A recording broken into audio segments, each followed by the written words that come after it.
Almost 3 months din pala tayo guys, hindi nakapag-vlog kasi nga, ayan, na-operan tayo. Tinanggalan ako ng gallbladder noong July 20. Kaya, ayun, ngayon dahan-dahan na tayo magpa-vlog. Recovery period. Magpapalit tayo ng circuit breaker. Kitchen circuit breaker is 15 amps. Na-convert natin to 30 amps kasi marami ng equipment doon. Pati yung toilet doon nakakabit sa kitchen. Yung water heater sa shower. Tapos, papakita ko mamaya. Tapos yung microwave, rice cooker, kettle. Nandun. Bubuksan ko muna.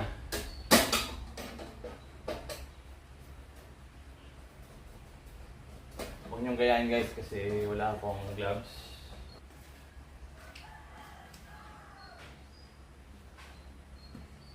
Ito mga helmet dito. Makawalan tayo ng ilaw pag pinatay ko tayo.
Reason being kung ba't ko siya sinuwag kasi pag naka-on yung kettle, naka-rice cooker, tapos merong nag-iinit ang pagkain sa microwave, tapos may nagsashower, nagtitrip yung 15 amps.